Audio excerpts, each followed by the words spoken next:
muchas gracias a todos por estar aquí.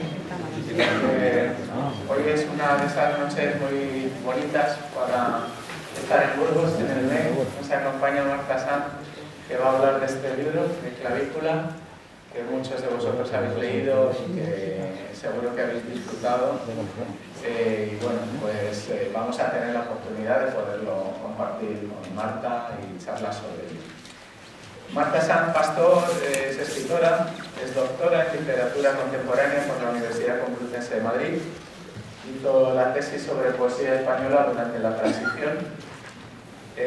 Su carrera literaria empezó cuando se matriculó en un taller de escritura en la Escuela de Letras en Madrid. Antes estábamos hablando sobre los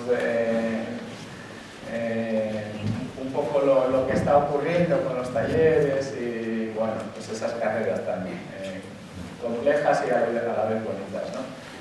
Allí conoció a Constantino Bertolo, editor, quien publicó sus primeras novelas en la editorial Debate. Quedó finalista ya en el Premio Nobel en 2006 con otra novela titulada Susana y los viejos. Estamos hablando de Nadal, que no es poca cosa, a mí me parece maravilloso, desde luego. Luego, en su novela La lección de anatomía, utilizó su propia biografía como material literario, y esto es algo que habréis visto también los que habéis podido leer Clavícula, que está muy presente, ¿no? Intentando haciendo literatura de la biografía, ¿no? Tiene la novela negra Black, Black, Black, creo que más negra es imposible. Creó un personaje que era un detective homosexual, Arturo Zarco, que recuperó luego en su novela Un buen detective no se casa jamás. Me parece un título fabuloso. Es de Chandler. Es de Chandler, pues genial. Bravo por Chandler y por haberlo elegido como título. En 2013 publicó Daniela Astre y la caja negra en Anagrama, donde se recrea el mundo de la cultura popular y las actrices de la transición española, como Susana Estrada, María José Cantudo o Amparo Muñoz, que yo creo que casi todos de los que estamos aquí conocemos. Tras esta publicación, esta novela recibió distintos premios: el premio Figueres Juan, el premio Cálamo, de Otra Mirada, ¿no? 2013, y el de la página de crítica literario Estado Crítico. En 2015 ganó con Farándula el premio de radio de novela, un premio que a mí me parece importantísimo, que yo admiro muchísimo, tanto por la labor de Raide en su editorial Anagrama, como la compañía en la que estás, ¿verdad, Marta? Porque ha habido premios fantásticos de Raide. Y Clavícula es su última novela. Aparte de su obra como novelista, ha escrito cuentos, poesía, ensayos, ejerce la crítica literaria en distintos medios. Yo siempre te busco, me parece que haces unas críticas estupendas de libros. También escribe sobre viajes de vez en cuando en El Viajero, ¿verdad?, en El País. Sí, sí. Yo les contaba antes a los amigos del taller que recuerdo el viaje que narraste por las tierras palentinas, por el romanticismo. Además, ahí utilizabas una metáfora para hablar de las carreteras. Decías que era como si metías un cordón en el bolsillo y lo sacabas y así eran las carreteras, ¿no? Me parece una imagen maravillosa, la recuerdo desde entonces. Esa metáfora, bueno, Ajá. buenas tardes a todos, pero luego creo que les saludaremos con más profusión todavía, sí. pero es que déjame explicar un poco lo de esa metáfora, porque esa metáfora era la que utilizaba mi abuelo. Mi abuelo era mecánico, y antes de ser mecánico fue probador de coches, y era un enamorado de las tierras burgalesas. De hecho, cuando mi abuelo murió, esparcimos sus cenizas en el Arlanzón, porque a él le parecía un paisaje, ¿cómo me oigo ahora? Porque a él le parecía un paisaje absolutamente maravilloso, y antes en la comida estábamos comentando que nos llevamos al abuelo opuesto, o sea, en realidad, porque el viento nos jugó una mala pasada y nos pasó lo mismo que en Horas Legos. Y mi abuelo, sí que tenía mucha experiencia como conductor y tal, cuando veía una carretera con muchas curvas, siempre decía, es una carretera que es lo mismo que llevar una cuerda en un bolsillo. Y es verdad que una cuerda en un bolsillo lo que hace son todo el rato curvas, y esta era la metáfora que se utilizaba para hablar de ciertas carreteras palestinas. Qué bueno, pues fue un homenaje precioso y sin duda. Es curioso, Delibes hablaba a veces de lo bien que se expresaba la gente de antes. Sí. Y con sencillez, pero una claridad meridiana, ¿no? Eso, colaboras con distintos periódicos, con la revista El Cultural, y luego tienes en tu obra, además de narrativa, hay varios ensayos, poesía también, ¿verdad? Es un género siempre que está ahí como casi oculto, ¿no? Pero maravilloso, por supuesto, que seguro que te dará muchas alegrías, ¿no? Y luego has editado también un par de libros y has colaborado en muchos así de varios autores, ¿no? Entre otros con Óscar Esquivias. Sí. No ha podido estar aquí, pero ha mandado todas las bendiciones posibles y más para que hoy pasemos un buen día. Pues nada, lo que vamos a hacer va a ser yo quería introducir un poco a Marta, pero esto no deja de ser algo público que lo podéis ver en Wikipedia, tampoco os quiero discutir con ello. Vamos a hablar un poco del libro, vamos a hablar de clavícula, vamos a dialogar y por supuesto que estamos, Marta, abierta a que le hagáis preguntas y charlemos luego sobre las dudas que tengáis. ¿De acuerdo? Fíjate, ayer cuando estaba yo leyendo Clavícula, cogí una antología de Emily Dickinson, la abrí y me salió este poema. Me gusta un asomo de agonía, porque sé que es verdad. Nadie finge el espasmo, ni simula el pavor. En los ojos se hiela un destello, y es la muerte. Imposible falsificar las perlas que enhebran en la frente la angustia cotidiana. Me parecía que tocaba el tema de tu libro. Bueno, si empezamos haciendo comparaciones con Emily Dickinson, yo me levanto y me voy, porque tengo absolutamente todas las de perder. En primer lugar, vuelvo a insistir, muchas gracias a todos por haber venido. No sé si será todo fruto del esfuerzo de mi amigo Óscar Esquivias, escritor al que yo conozco desde el año 1998 y por el que tengo un aprecio extraordinario. Luego, si queréis, profundizamos un poco en mi relación con Óscar, que tiene su interés, y habla mucho de la transición del mundo de lo analógico a lo digital. En segundo lugar, por supuesto, muchas gracias al museo que nos alberga, muchas gracias a Jesús que se ha prestado a conversar conmigo sobre este libro, y muchas gracias a Álvaro, que ha sido también el promotor de todas estas cosas. Por enlazar con algunas de las cuestiones que has dicho antes, hablando del currículum, Jesús ha dicho que yo colaboro en el cultural. Falso, me han echado. El cultural me han echado, y me han echado de muy buenas maneras. En realidad me han dicho, no, pero estarás ya cansada tanto tiempo, tantos años. Claro, pues yo creo que ya mejor pues, la gente se cansa. Yo creo que me han echado por vieja. Porque me juraron que iban a renovar toda la plantilla de los columnistas, y en realidad a la única columnista que han reciclado esa. Y respecto a lo de la poesía, que es algo que no me gustaría que pasáramos por alto, sobre todo ya que hemos empezado con la comparación odiosa con Emily Dickinson. Yo soy una poeta muy tardía, porque yo mi primer libro de poesía, que es Perra Mentirosa, que es un libro bifronte, por un lado es Perra Mentirosa y se le da la vuelta al libro y aparece Hardcore. Yo ese libro lo publico con más de 40 años, cosa que para los tiempos que corren, ser un poeta, una poeta de más de 40 años, parece que ya eres como muy viejo para escribir poesía. Entonces, yo empecé en la literatura estudiando poesía, en la tesis, como tú muy bien has dicho, y cuando hice mis primeros pinitos como escritora siempre fue con poesía, pero jamás publiqué poesía.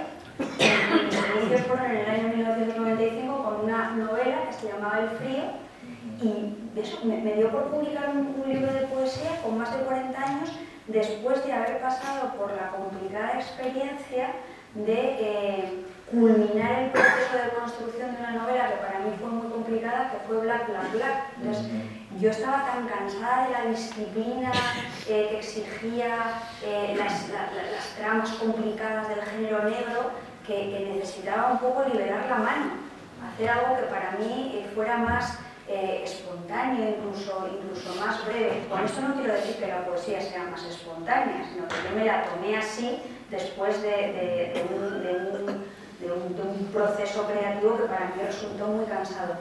Y me encantó porque me reencontré con otra manera de concebir la literatura en el que me reconocí mucho y me gustó un montón. Pero quería aclarar esto porque es verdad que yo de poesía hablo muy pocas veces, también porque pienso que la poesía habla sola.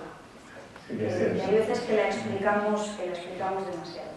Sí, muy bien. Curiosamente, también después de Farándula, con todo el trabajo que llevó, el cansancio, etcétera, nació Calígula, ¿no? O sea que también un poco como alivio. Como... Sí. Es verdad que cuando yo obtuve el premio Herralde por la novela esta Farándula, y aquí voy a ligarlo con mi relación con Óscar Esquivias, el premio Herralde es un premio maravilloso. Es un premio maravilloso, es un premio que te llena de orgullo y satisfacción, como diría el rey emérito, que ahora lo llaman. Es un premio que cuando te lo conceden casi no te lo puedes ni creer. Es un premio que te hace viajar. A mí por lo menos me puso a viajar como una loca por toda Latinoamérica. Me llevó a México, me llevó a Colombia, me llevó a Argentina, me llevó a Chile, me llevó a Puerto Rico. Bueno, tuve un año absolutamente loco. Pero es un premio que al mismo tiempo te expone mediáticamente de una manera en la que a lo mejor hay determinados autores que se sienten muy cómodos y tienen mucha fortaleza o mucha postra en sus espaldas para soportar todo tipo de críticas y todo tipo de parabienes y paramales, ¿no? Pero a mí es un premio que me convirtió, me hizo muy consciente de mi vulnerabilidad, y me hizo consciente tanto de mi vulnerabilidad física como de mi vulnerabilidad psíquica, ¿eh? Claro. Luego también me di cuenta que probablemente los escritores, las escritoras somos personas al mismo tiempo muy fuertes y muy vulnerables, pero a mí desde luego me fragilizó y es lo que de alguna manera me llevó a la escritura de un libro como Clavícula, donde aparte de hablar eso de la fragilidad de un ser humano en un momento de su vida poco fotogénico, como es la menopausia, de la conciencia de la muerte entendida con sentido del humor, pues también se habla de algo que para mí es muy importante, que es la precariedad de los oficios culturales. De la precariedad de los oficios culturales incluso cuando estás en la cresta de la ola. O sea, incluso cuando tú has ganado un premio tan importante como el Herralde y todo el mundo se cree que hagas los perros con longanizas y que tu vida es jauja, todo eso es un espejismo en realidad, porque bueno, en Clavícula hay una página donde yo especifico de una manera bastante desvergonzada y bastante obscena mis ingresos.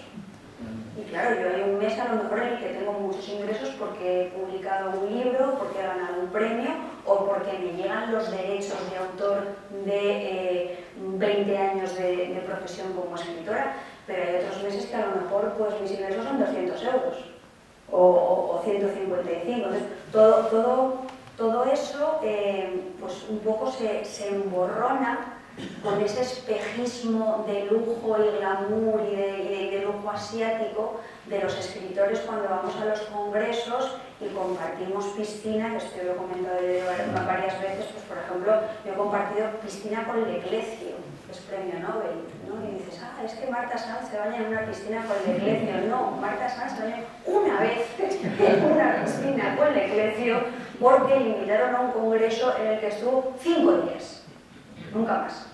Entonces estas confusiones yo creo que se hacen muy patentes en un texto como Clavícula. Qué bien. A mí me encanta que te hayas desnudado y que hayas contado esas cosas que me parecen que son fundamentales. Hay muchos compañeros que me lo han agradecido. Yo te lo agradezco, sinceramente. Bueno, me alegro de que me lo agradezcas. Y lo hablaba además con un compañero mío también hace poco que, pues eso, ya sabemos lo que es y lo importante que es. Has desgranado un poco, Marta, ahora alguna de las claves de clavícula. Me gustaría preguntarte qué es clavícula. Bueno, pues clavícula es como si dijéramos el diario de un estado de conciencia y un estado físico alterado. No sé si es una novela, y creo que esto merece la pena que reflexionemos un poco sobre ello. Yo cuando estaba escribiendo este texto, yo no tenía la conciencia de estar escribiendo una novela. Yo empecé a escribir este texto porque verdaderamente experimenté un dolor, me asusté mucho y pensé que podía utilizar la escritura para poner orden en ese dolor y que a mí quizá la escritura me podía servir para paliar ese dolor. Yo había utilizado ya la escritura como herramienta terapéutica en el año 95 con mi primera novela, Con mi frío, donde supuestamente pretendía, a partir de la escritura, librarme de una relación sentimental que para mí fue muy destructiva y muy desagradable. Por cierto, el sujeto de esa relación destructiva y desagradable reapareció en la presentación de Clavícula en Denia después de muchos años porque estaba preocupado por mí.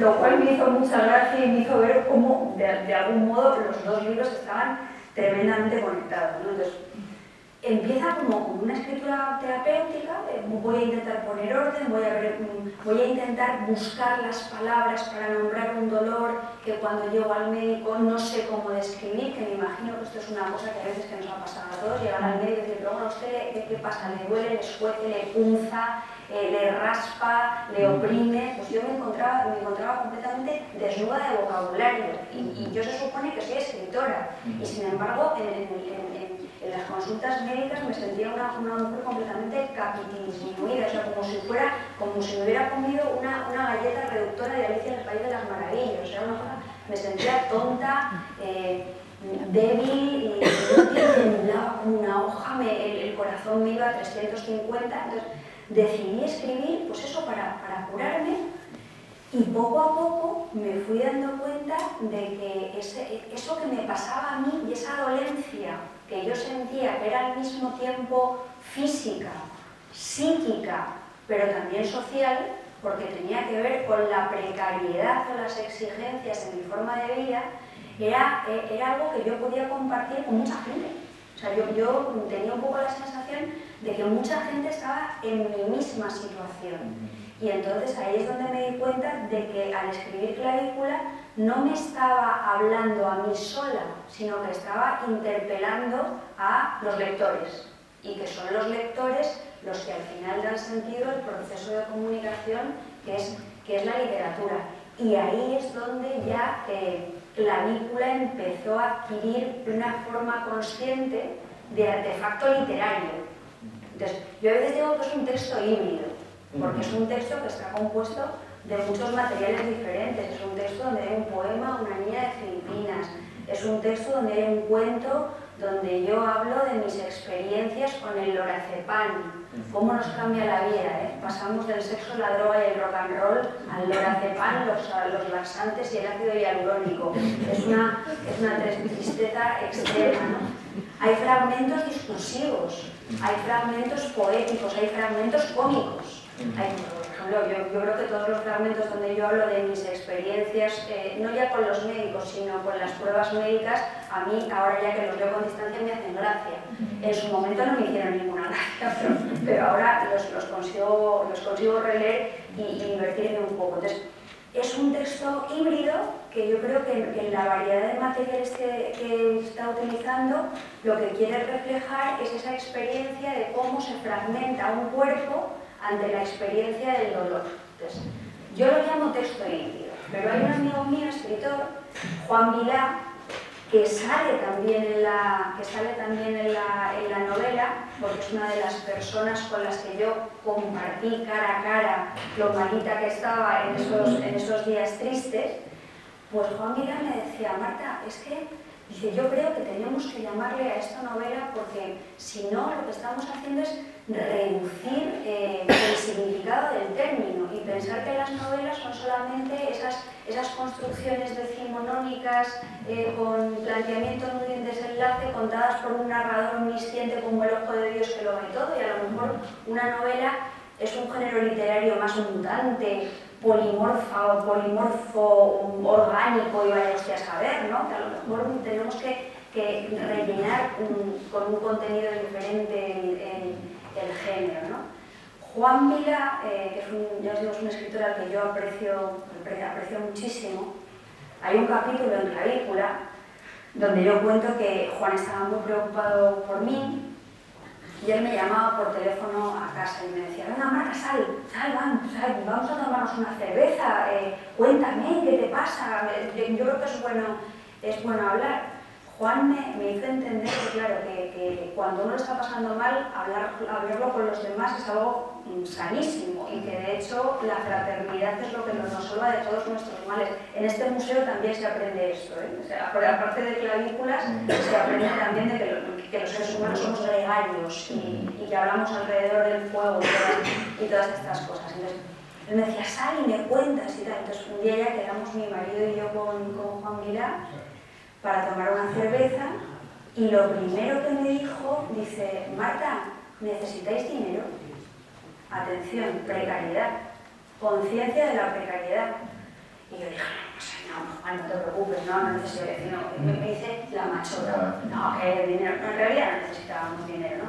Me dice, bueno, pues entonces si no necesitas, tú tienes que ir a un psiquiatra amigo mío que a mí me curó una dolencia que se llama bolo histérico. El bolo histérico es cuando quieres tragar y no puedes, y eso es un problema psicosomático, ¿no? Tienes que ir a mi psiquiatra que se llama Mariano, y entonces yo le dije imposible. Digo, mi concepto de la psiquiatría es absolutamente incompatible con el nombre de Mariano. Digo, eso no puede ser. ¿Por qué os cuento todo esto? Pues esto os lo cuento porque es una manera de ejemplificar cómo en Clavícula se van echando el sentido del humor con momentos verdaderamente dramáticos. Y también os lo cuento porque luego resulta que la palabra literaria tiene la capacidad casi de que el verbo se haga carne, porque he conocido a Mariano.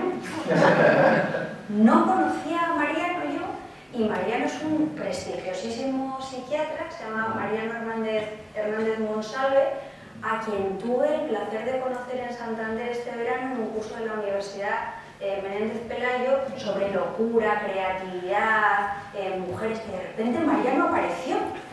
Y resulta que Mariano era el Mariano de Clavícula, y además Mariano, en lugar de cabrearse conmigo, fue muy comprensivo. Y además me dejó muy tranquila porque me dijo, no, yo creo que un psiquiatra no necesitas. Pero Mariano es de ese colectivo de psiquiatras como Guillermo Rendueles, el padre del ensayista ahora muy famoso César Rendueles, que dice que muchas veces la gente va al psiquiatra y no necesitan un psiquiatra, que lo que necesitan es un comité de empresa. Enlazando con lo de las dolencias físicas y psíquicas que muchas veces tienen que ver con nuestras condiciones de vida. Y a veces charlar casi, ¿no? O sea, charlar casi siempre es bueno. Sí. Marta, ¿quieres leer el fragmento y acercar así un poco o prefieres dejarlo para luego? Yo creo que lo leemos al final, vale, ¿no? Así vale. como guinda. Vale, perfecto. Susan Sontag, en Arde ante el dolor de los demás, dice que somos mirones del horror, pero considera que los únicos con derecho a ver ciertas imágenes devastadoras son los que pueden tomar providencias que nos alivien de esas situaciones. ¿Esta novela alivia el dolor? ¿Y de qué modo? Yo creo, o sea, a mí toda la literatura que me interesa, y no estoy hablando solamente de los libros que yo escribo, sino de los libros que yo leo y que a mí me gustan y me interesan y puedo explicar por qué me gustan y por qué me interesan, son libros que de alguna manera están concebidos para visibilizar lo que nos duele, y en el proceso de visibilizar lo que nos duele tenemos, por decirlo de algún modo, encontramos el primer paso para poder aliviar eso que nos duele, ¿no? Entonces, yo ojalá que Clavícula sea un texto que sirva a través de la ridiculización de mi propia experiencia dolorosa para que muchas personas puedan analizar las causas de su dolor y en ese sentido ponerles remedio. Desde luego, lo que sí que estoy teniendo es una experiencia con este libro que no había tenido con otros libros anteriores en cuanto a la repercusión social. ¿Por qué? Pues porque Clavícula es un texto literario, es decir, podemos hablar mucho de los temas de Clavícula, podemos hablar de la precariedad, podemos hablar de la menopausia, podemos hablar de la degradación del sistema público de salud, podemos hablar de la violencia en las relaciones médico-paciente, pero no hay que olvidarse que esto es un texto literario donde lo que importa es el lenguaje, ¿no? Pero más allá de todo eso, sí que es verdad que es la primera vez que un libro me saca de los espacios propiamente literarios. Y por ejemplo, y esto lo he contado ya algunas veces, por ejemplo, hace no mucho tiempo me llamaron de un hospital público de Murcia para dar una charla y tener un encuentro con profesionales de la salud mental y médicos en general, que estaban interesados por cómo se retrataba la relación médico-paciente. Me invitaron también los miembros de, seguro que de esto os acordaréis del síndrome del aceite tóxico de colza. Bueno, pues hay una asociación de damnificados por el síndrome del aceite tóxico que se reúnen asiduamente en un local de Vallecas Villa, y me invitaron a hablar con ellos porque les interesaba compartir la experiencia de dolor y me dejaron completamente impresionada porque una de las cosas que aprendí allí y que me está haciendo aprender este libro, yo fui muerta de miedo a hablar con estas personas porque claro, su experiencia es crónica y desde hace decenios, ¿no? y sin solución. Entonces yo me sentía, quiero decir, también minúscula a su lado. Y una de las cosas que ellos me enseñaron fue que luchaban denodadamente en cada uno de sus encuentros porque el dolor no los convirtiese en seres egoístas y en seres tiránicos con los demás y en seres que se creían mejor que los otros por haber vivido la experiencia del dolor. Entonces, estoy aprendiendo muchas cosas gracias a este libro y al mismo tiempo estoy muy contenta de que el libro tenga una repercusión en ámbitos literarios y en ámbitos no literarios. O sea, no literarios. Entonces, en ese sentido creo que sí que es un libro que está cumpliendo esa función, entre comillas, de aliviar los dolores y modestamente intervenir un poquito en una realidad social que yo creo que para todos es bastante agobiante y bastante incómoda. Desde luego. Yo con esta pregunta tenía en cuenta eso y también el humor. También es una herramienta que está presente en todo el libro que utilizas con maestría, que va sembrándolo por todos los lados, con discreción, algunas veces más abierto, pero siempre está presente. Siempre me parece que es algo muy importante dentro del libro. Yo creo que yo llevo ya muchos años en realidad porque yo quiero ser una escritora versátil y yo creo que cada libro tiene que encontrar su lenguaje y que no podemos escribir siempre de la misma manera porque si escribimos de la misma manera de algún modo siempre estamos contando la misma historia. Para mí en la literatura el fondo no se puede separar de las formas y todas estas cosas.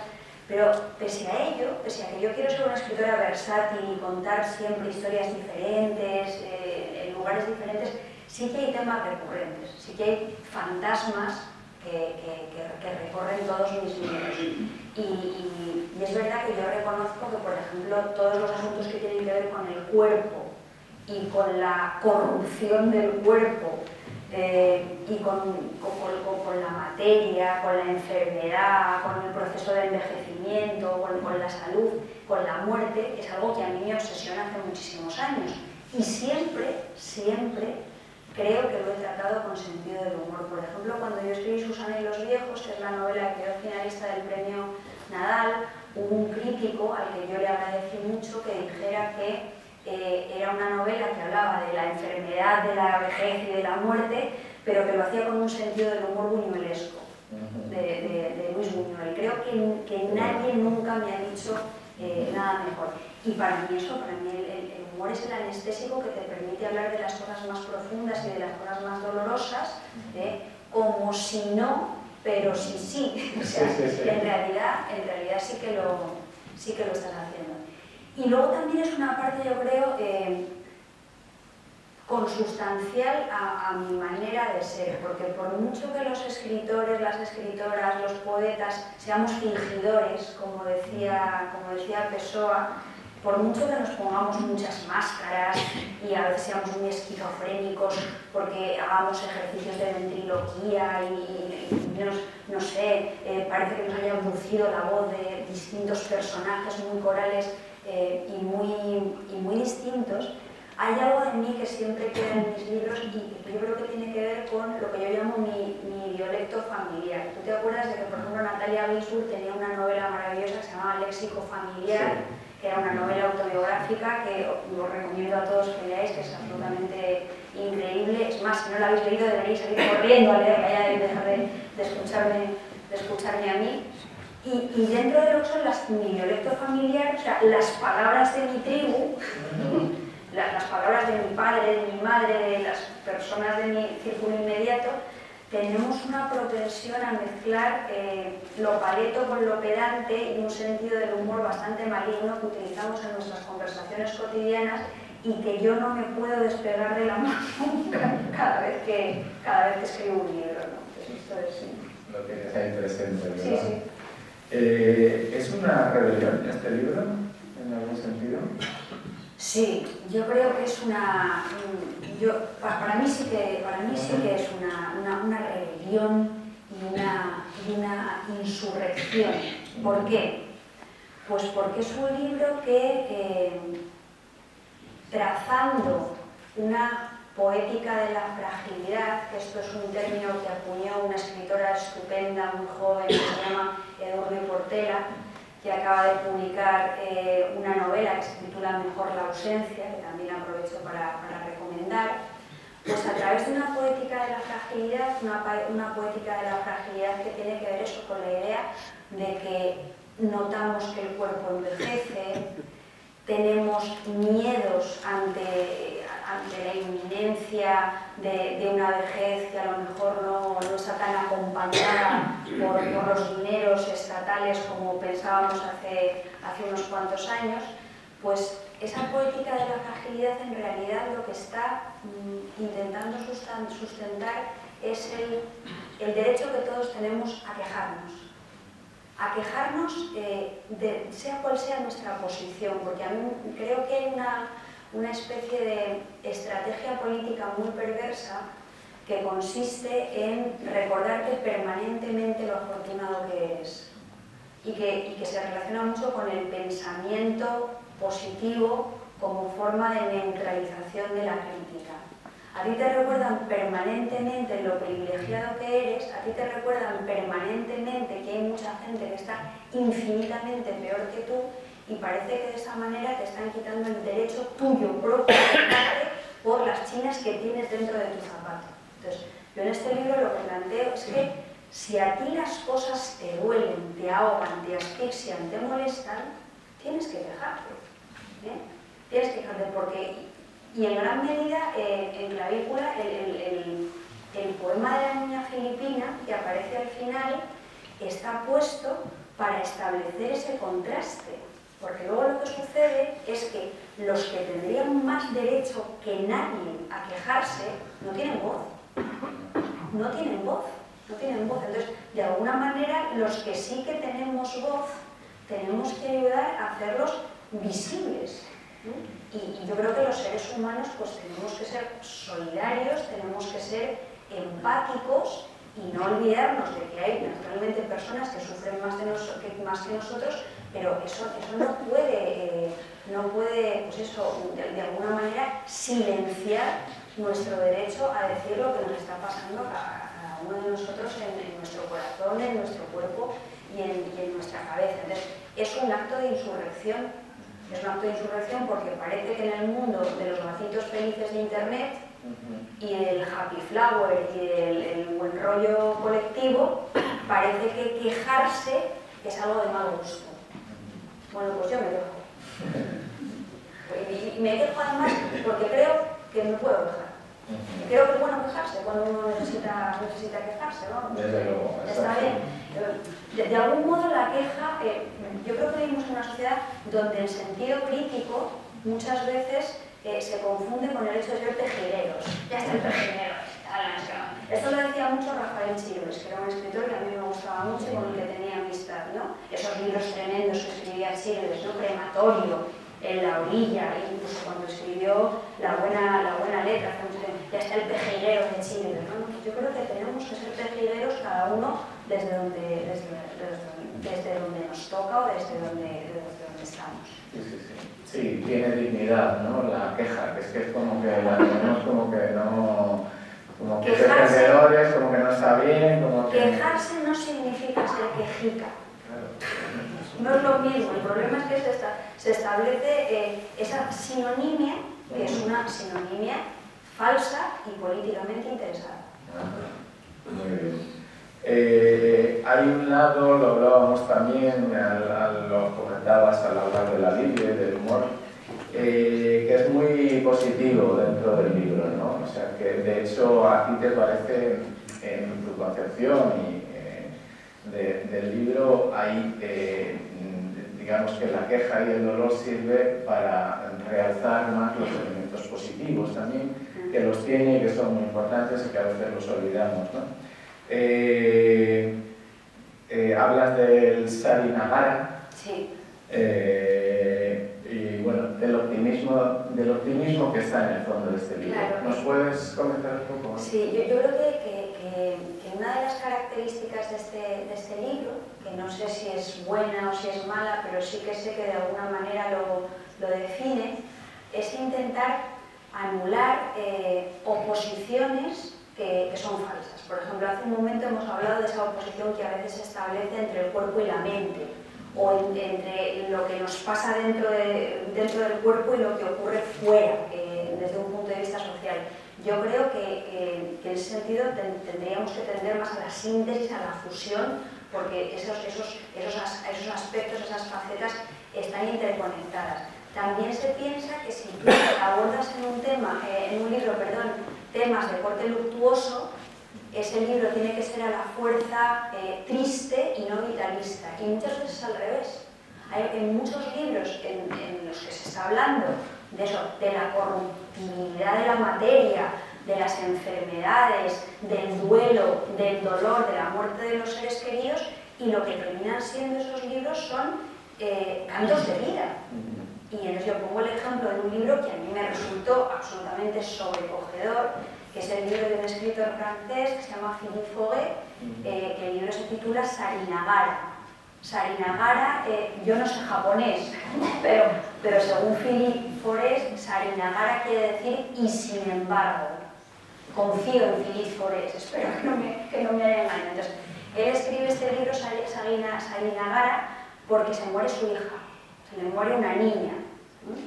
Y él no puede soportar no puede soportar el dolor que experimenta ante la muerte de una niña pequeña que es su hija, ¿no?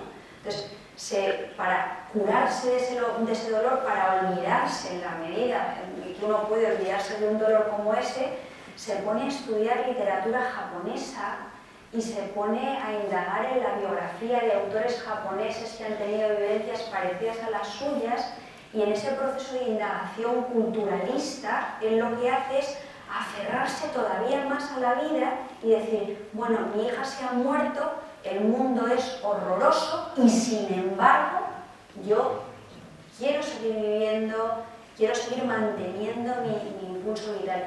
Y a mí aquello me pareció hermoso y de algún modo yo creo que es uno de los estribillos o de los leitmotiv que recorren un libro como clavícula.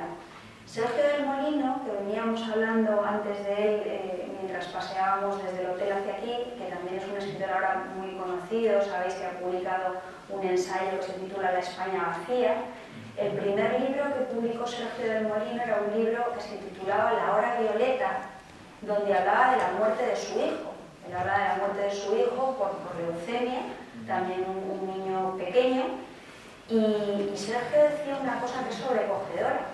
Existe una palabra para nombrar a los hijos que se quedan sin padres, pero no existe una palabra para nombrar a los padres que se quedan sin hijos.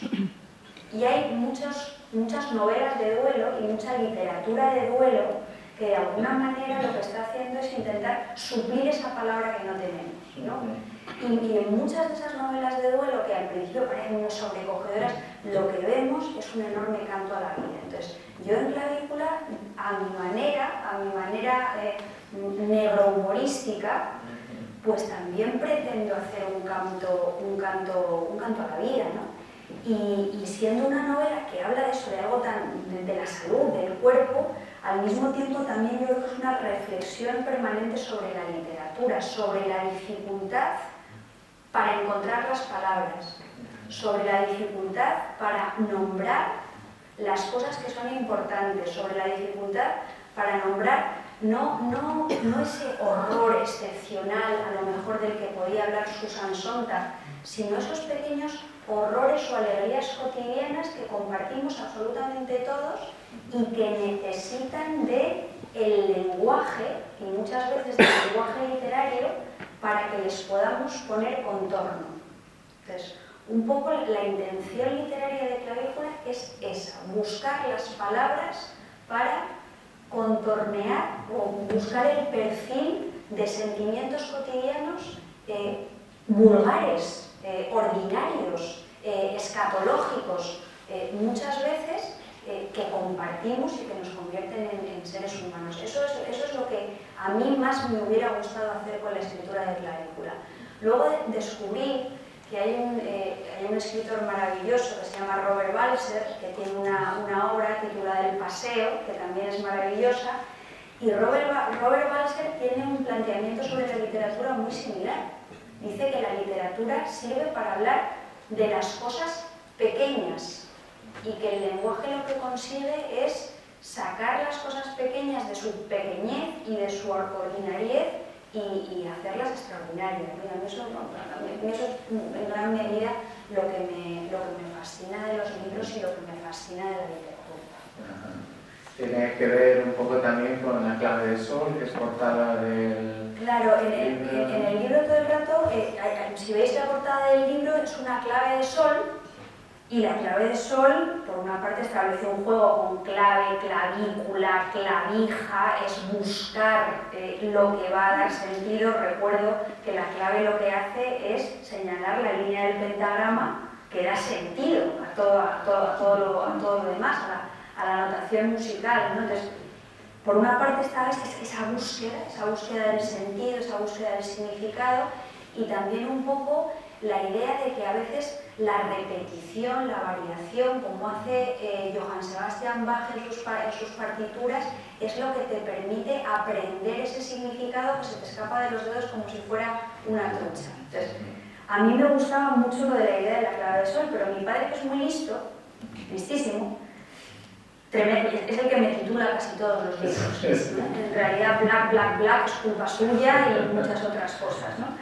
Pero dijo, Marta, dice, una clave de sol, dice, en el imaginario cultural occidental, que era mi padre, ¿no? Una clave de sol en el imaginario cultural occidental despierta connotaciones positivas. Y yo le dije, sí, papá, así es, ¿eh? Y entonces tú tienes que hacer que la clave de sol acabe en algo que pinche, en algo punzante, porque al fin y al cabo estás hablando del dolor. Entonces, esa es la razón por la cual esta clave de sol acaba en esta punta de flecha para hablar de lo que pincha, de lo que hace pupa, de lo que hace daño. Muy bien. vamos acabando ya, Marta. Quería enlazar un poco ya para eso, como final, algunas preguntas que me circulan un poco sobre el libro, pero que lo has analizado de muchos puntos de vista. A mí hay uno que me encanta, que es el punto de vista literario. O sea, es un libro en el que evidentemente hay un desnudo integral, mucha fuerza, se habla del dolor, se habla sin pudor, pero luego hay un cuidado del lenguaje fabuloso. Hay una elección de las palabras, una construcción de las frases, un mundo intelectual que se adivina detrás de ese mundo corporal, que a mí me parece que es un gran mérito. Habla fenomenal de ti como escritora. También enlaza con algo que comentabas tú de un libro de Siri Husbeck que te gustaba mucho, porque yo creo que es un libro también que expande, o sea, que da referencias y hace nuestro mundo más grande, ¿no? Y a mí eso me parece que, desde el punto de vista literario, me parece un mérito enorme y quiero destacarlo. No quiero que se quede sin decir, porque me parece... Pues yo ante eso lo único que te puedo decir es que muchas gracias, Jesús. Claro. No, a mí quiero decir, yo... Esto que voy a decir, creo que no lo he dicho nunca y creo que incluso me da un poco de vergüenza decirlo, y que a mí me dé vergüenza decir algo es una cosa rara. Yo soy una letraherida total, o sea, quiero decir, yo soy una mujer apasionada por la literatura desde que me salieron los dientes. O sea, yo la literatura la vivo como lectora, la vivo como escritora, la vivo como crítica, la vivo como enseñante, y eso yo creo que de alguna manera se refleja en los libros que escribo. Yo soy una fascinada por las palabras y por la capacidad de las palabras para generar invenciones. A mí había algo que también me importaba muchísimo en este libro, llamémosle novela, diario, protocolo, aspirina, llamémosle como queramos, ¿no? Que era un poco sacar la autobiografía, el material autobiográfico de ese espacio de la vanidad. Se supone que todas las personas que escriben autobiografía son vanidosas, son soberbias, insoportables, ombliguistas, como si se estuvieran sacando todo el día la pelotilla de esa pelotilla que a veces tenemos todos dentro, o a lo mejor vosotros no, yo soy del ombligo, y que hay que sacarse ahí con cierto cuidado, ¿no? Entonces, yo lo primero que quería era escribir una autobiografía donde lo importante no fuera tanto la figura, aunque la figura se viera muy en primer plano, sino que lo importante fuera el fondo. O sea, que lo importante fuera lo que todos compartimos. Eso me parecía absolutamente fundamental. Y luego también me parecía absolutamente fundamental rehabilitar el lenguaje y rehabilitar el lenguaje literario como depósito de una posible verdad. Nosotros llevamos años y años leyendo y estudiando un tipo de literatura que identifica la ficción con la mentira, la ficción con las maneras de enmascarar la realidad, la ficción con el fingimiento. Entonces, yo de algún modo quería pues rescatar ese lenguaje que nos sirve para indagar en la posibilidad de las verdades, aunque las verdades sean plurales, ¿no? Y luego a mí hay otra cosa que me preocupa mucho, y es que creo que esa idea de la literatura, en la que la literatura solamente tiene que ver con la ficción, con la fantasía, con el fingimiento, con la verosimilitud y no con la verdad, se está trasladando a la vida. El otro día estuve con un grupo de juezas y de fiscales y de magistradas para hablar de la ley de violencia de género y de la ley de igualdad, y había una magistrada de Bilbao que se llama Nekane San Miguel, que explicó una cosa que a mí me pareció sobrecogedora. Explicó que muchas sentencias judiciales exculpatorias o condenatorias de hombres que habían sido denunciados por maltrato, por violencia de género por sus mujeres, se desestimaban los argumentos o los testimonios de las denunciantes por no ser verosímiles. Un argumento en un juicio no tiene que ser verosímil. Un argumento en un juicio tiene que ser verdadero. Y no se puede pedir verosimilitud en la declaración de una mujer que, por otra parte, ha pasado por una experiencia traumática. Entonces, la ficción contamina ideológicamente el espacio de la realidad. Y eso es terrible. Eso es una cosa espantosamente preocupante, ¿no? Entonces, yo, a mi manera, lo que estaba intentando hacer también con este libro y con esta obscena indagación autobiográfica es eso, recuperar esa capacidad del lenguaje para intentar aproximarnos a las verdades, no a las verosimilitudes, no al mentir bien las verdades o no a la verdad de las ficciones, sino por favor, utilizar el lenguaje como herramienta, como utilizan aquí los homos de arriba, para intentar escarbar ese poquito de verdad que nos une a los otros, ¿no? Entonces, yo creo que si algo tiene significativo este texto, más allá de lo que a mí me pueda pasar o dejar de pasar, es eso. Y la clavícula me sigue doliendo, ¿eh? Y además hoy, aprovechando que estamos en el Museo de la Evolución Humana, me duele otra cosa. Me duele la muela del juicio, que sabéis que es un resto que de verdad deberíamos perder en breve, igual que los dedos, creo, meñiques de los pies. Pues yo vengo al Museo de la Evolución en Burgos y me duele lo que me tiene que doler. No sé si quedarme arriba al lado de Lucy o de como pieza de la exposición. Muy bien. Pues nada, Marta, yo creo que, no sé, si quieres leernos un fragmento. Os voy a leer un fragmentito de clavícula, que es un fragmento con el que no quiero que nadie se escandalice, porque es un fragmento bastante escatológico.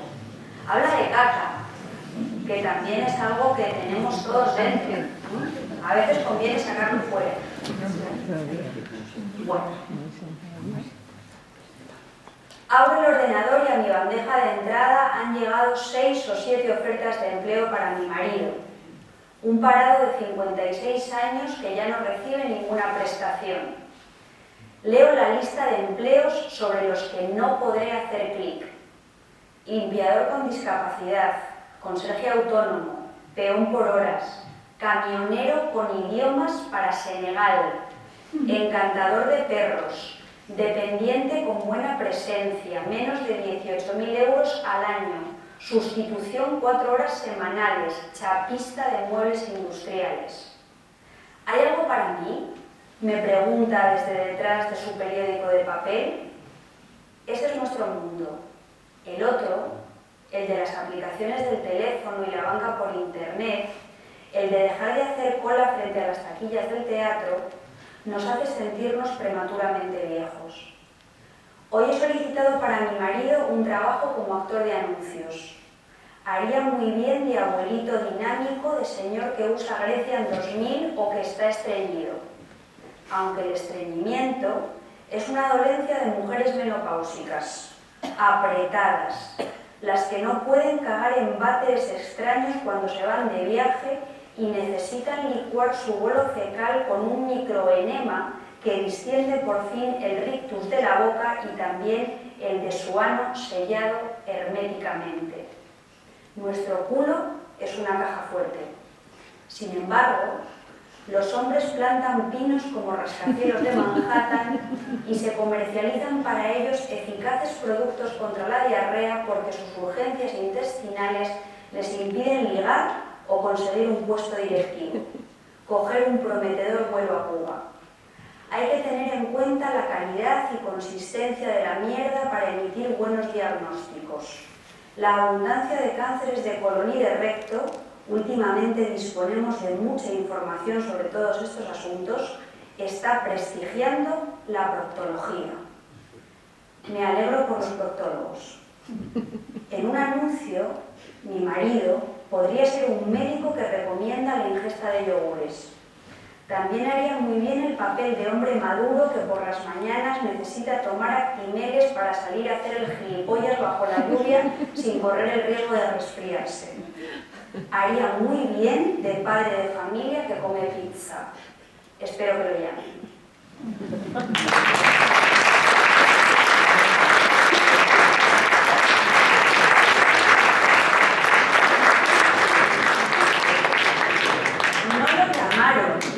Os tengo que decir que no lo llamaron, pero ahora cuando vemos la tele nos reímos mucho con el anuncio ese del padre y la niña, que la niña le dejaba el novio y el padre decía, ¿hacemos una pizza?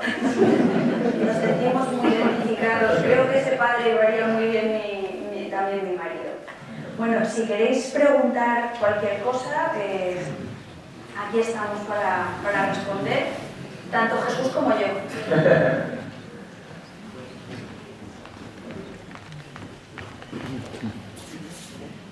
Hola. Hola, buenas. Si una acta judicial no puede ser verosímil, no puede aceptar testimonios como verosímiles, una novela no corre el riesgo de hacer una copia exacta de la realidad y de tratar de ser la verdad como en un acta judicial, porque el peligro del escritor que interviene en la realidad es un peligro que puede afectar a su creatividad, pero también a la propia realidad. Estoy pensando ahora, por ejemplo, en la película esa que se acaba de estrenar, El autor, donde un autor, obsesionado por la creación, interviene, no sé si lo habéis visto.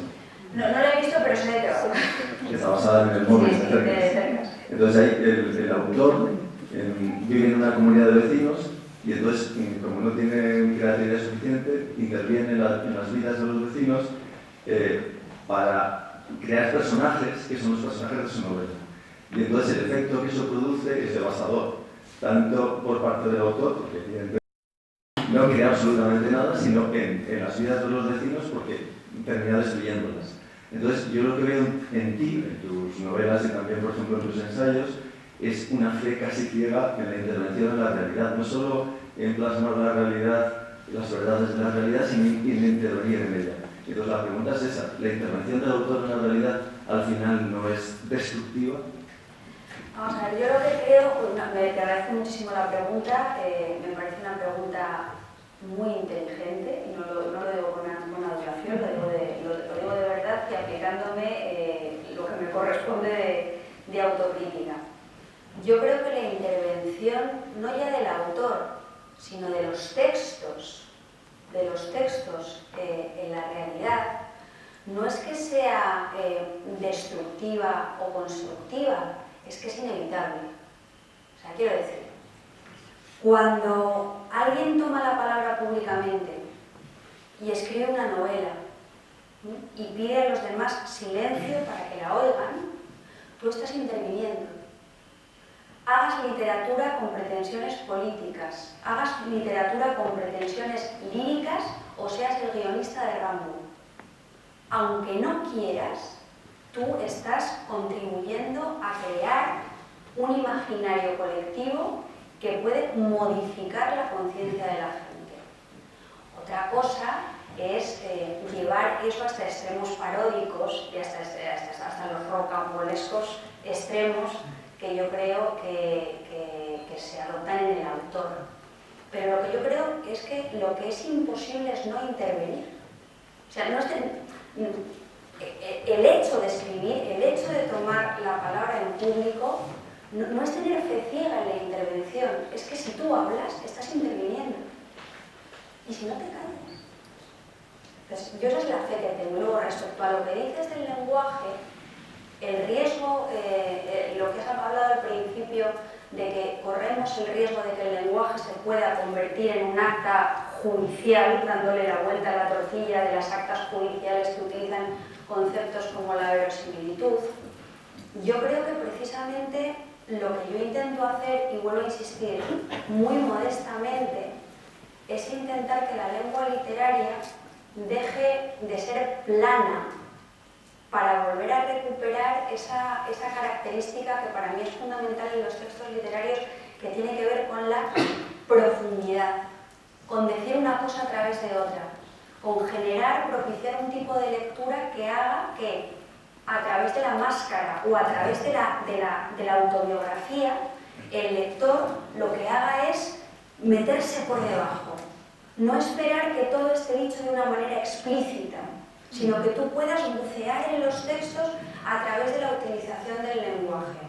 Hay una escritora francesa que a mí me gusta mucho ahora, que se llama Leila Slimani, que dice que vivimos en una sociedad de realidades deslizantes, que parece que todos son superficies deslizantes, pasamos por encima de las cosas. Yo creo que precisamente la lengua literaria, y la lengua literaria que no abusa de la ficción fantástica, ni de los perros verdes, ni de los burros que vuelan, la lengua literaria que es literaria única y exclusivamente por la forma, es lo que nos va a permitir crear un espacio de crítica y de conciencia insurrecta que nos permita leer por debajo de las cosas. Yo no sé muy bien cómo explicar mejor esto, pero yo creo que esa es la potencia de la palabra literaria. Cuando se habla de imaginación literaria, nosotros tendemos a pensar en elfos, hadas, troles, espacios maravillosos o crímenes perfectos. Y bueno, eso forma parte de la imaginación literaria, pero la parte más potente de la imaginación literaria es aquella que busca palabras para nombrar la condición humana. Y la condición humana es común.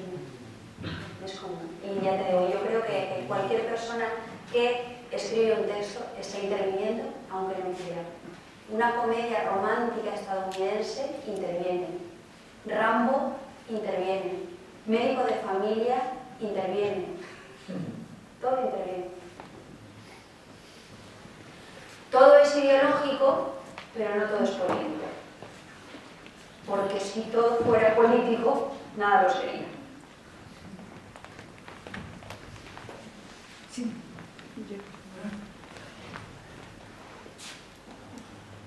Todo filólogo pues siempre cuida mucho el uso del origen de las palabras, ¿no? Y la palabra es el elemento fundamental.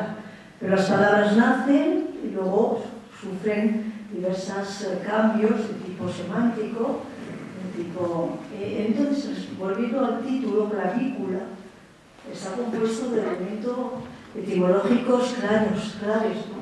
Clavis es llave, y la terminación culus o ulus significa instrumento de la llave, instrumento, algo que se utiliza como llave, ¿no? Entonces no me he casado eso mucho por lo que has explicado de clave sol. No sé muy bien qué relación o cómo se podría establecer, puesto que todo piensa mucho en su título. Parece que no, antes de que... para mí la relación está clarísima. Sí. Llave, instrumento, llave. Sí. Una clave musical es la llave que te permite abrir el pentagrama para saber cuál es el significado de cada línea y de cada espacio. Pero al mismo tiempo es algo físico, la clavícula es el nombre que se le da. Además, Claro, por eso, en ese sentido, quería yo preguntar qué es lo que se ha destacado más en el título. Pues las dos cosas. Las dos o sea, lo que se intenta es sintonizar la idea de que para hablar de algo corporal, para hablar de algo tangible, como puede ser un dolor físico, nosotros estamos utilizando un material que no es exactamente físico, que son los sonidos del lenguaje. Y cómo lo uno nos puede ayudar para desentrañar lo otro. Cómo las palabras nos pueden servir para intentar desentrañar las raíces de nuestros dolores físicos. Y al final yo creo que lo que se trata, como os decía antes, es de anular todas las fronteras que están señalando falsas oposiciones, la carne y el espíritu, la mente y el cuerpo, el dentro y el fuera, todas estas cosas. Bien, puede tener sentido, sí, gracias. De todas maneras, más allá, fíjate, más allá de la búsqueda de sentido, que es verdad que cuando los escritores concebimos un libro, escribimos un libro, la búsqueda de sentido, que todo más o menos encaje, es muy importante, forma parte de nuestro oficio, tenemos que intentar ser armónicos en ese arte combinatorio, en esas reglas del arte. También es verdad que hay muchas cosas que son intuitivas y que tú les encuentras sentido a posteriori. Hay cosas que tú tienes previstas de antes y que sabes que quieres contar, y hay cosas que van naciendo en el proceso de construcción del texto literario y las vas aprendiendo mientras escribes y vas dotándolas de significado mientras escribes. Y ya en último término, también es verdad que muchas veces son los lectores los que a través de su interpretación de preguntas como la tuya te hacen reflexionar sobre asuntos que a lo mejor tú no tenías explícitamente previstos, pero estaban ahí. Entonces creo que eso es lo hermoso del proceso de comunicación literaria, y eso es lo hermoso también de tener la oportunidad de compartir un espacio real con lectores de carne y hueso en un sitio como este.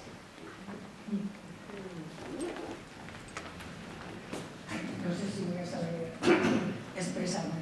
A mí me gustó mucho la portada y eso que tardé unos días en darme cuenta de la flecha. Es que estaba tapada además también por la banda esta. Sí, sí.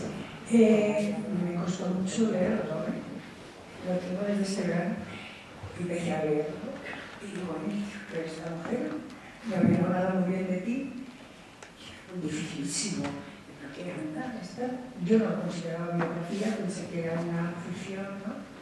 Y tanto hablar del marido, tanto hablar del dinero, no sé, no lo sé, la dejé allí y la he vuelto a retomar después de leer Elena Astor, Daniela Astor, ¿no?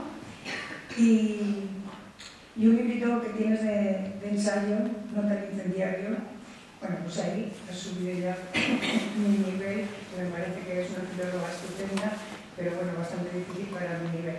Pero volviendo a lo de antes, en ese libro, no tan incendiario, comentas algo como que la literatura actual, que no estás así como muy conforme, no tiene tanta incidencia en la sociedad como debiera de tener. Lo he relacionado con lo que habías comentado antes al otro interlocutor, ¿no? de que sí, que en el momento que ya lanzas una novela ya te introduces, ¿no? Sin embargo, tú comentabas en ese libro de ensayo que no tenía la incidencia que debía de tener, que tiene mucha más incidencia cualquier programa de televisión, pero no tanto la literatura actual. Y otra cosa que me ha surgido estos días últimamente. Yo pertenezco a un club de lectura y hemos leído hace tiempo a Clarice Lispector. Y el otro día una columnista, entre otras, te comparaba con Clarice Lispector. A ver qué nos cuentas de la misma. Bueno, a la última pregunta, las responsabilidades hay que pedírselas a la columnista, porque yo no sé, eso son cosas de Leila Guerriero que le gustó mucho este libro, y entonces a partir de que este libro le ha gustado mucho, pues está diciendo cosas que a mí hay veces que me sonrojan y que las justifique ella, que mejor. En cuanto a lo otro que tú dices, claro, la argumentación sería larga, pero yo creo que de algún modo los escritores y las escritoras españoles nos hemos ganado a pulso que la literatura sea poco tenida en cuenta. ¿Por qué? Porque durante muchos años hemos asumido el mantra de que la literatura no sirve para nada. Porque durante muchos años hemos asumido que habíamos llegado a una sociedad perfecta y al mejor de los mundos posibles. De manera que la literatura solamente podía tener un papel en el ámbito social entendida como juego, como divertimento o como espectáculo. Entonces, en una sociedad tan utilitaria, tan pragmática y tan capitalista como la nuestra, si tú le concedes ese espacio tan enormemente secundario al arte de la literatura, si tú consideras que la literatura solamente es, como digo en Nota al Incendiario, la guarnición del filete, tú mismo la estás precarizando, tú mismo le estás quitando sentido y tú mismo dejas de ser un sacerdote, el sacerdote que por otra parte nunca deberías haber sido, para convertirte en un bufón. Entonces, esa es la sensación que de algún modo yo tengo respecto a la literatura española desde la transición hasta nuestros días. Y sé que es una percepción muy dura, y sé que es una percepción que además no es imputable por su dureza a todos los escritores ni a todas las escritoras. Es una generalización, y como tal generalización, pues seguramente es bastante exagerada. Pero por otra parte yo creo que a mí me sirve para explicar por qué a los escritores cada vez se nos hace menos caso. No tenemos ningún tipo de relevancia social y probablemente nos merecemos no tener ningún tipo de relevancia social. Pero bueno, te he visto súper especialista en mis textículos, por llamarlo de alguna manera, ¿no? Pero es difícil, ¿eh? Yo, fíjate, Bueno, eso. Es que a mi compañero le encanta. Que a mí también, pero yo es agradable ver esas frases. Entonces, a mí la dificultad, a mí tampoco me importa. Yo no me considero una escritora especialmente difícil, pero tampoco me importa cuando los lectores me dicen que eres difícil. Yo creo que el hecho de ser difícil no tiene por qué ser malo. Yo tengo el recuerdo, por ejemplo, de haberme enfrentado a textos muy difíciles, y estoy hablando, por ejemplo, yo recuerdo cuando estaba en la universidad que yo me sentí tremendamente orgullosa cuando acabé de leerme un libro del filósofo alemán Adorno, Crítica Cultural y Sociedad, que me lo tuve que leer yo creo como 5 veces y al final lo entendí. Y esa dificultad de la prosa de Adorno luego me hizo darme cuenta de que lo que había hecho es que se me había fijado en las involuciones cerebrales para siempre jamás. Que el hecho de haber tenido que partir el texto con cuchillo y tenedor había conseguido que para mí lo que contaba Adorno fuera absolutamente inolvidable, ¿no? Entonces, a mí me gusta ese espesor, a veces me gusta el espesor, o sea, me gustan los textos que dicen mucho más de una cosa a la vez. Creo que eso es lo fascinante de la palabra literaria, tener la capacidad de decir más de una cosa a la vez con el estilo y poderlo disfrutar también como lector. A mí no me gustan esos libros en los que pasas la vista por encima y da igual que te saltes una página o que te saltes 2 o que hayas perdido la atención en lo que estás leyendo porque puedes retomarla 4 páginas más allá. Yo con ese tipo de literatura no me siento satisfecha. No la demonizo, porque también entiendo que tiene que haber literatura como esparcimiento, entretenimiento y evasión, y me parece muy bien, pero no es lo que yo busco hacer.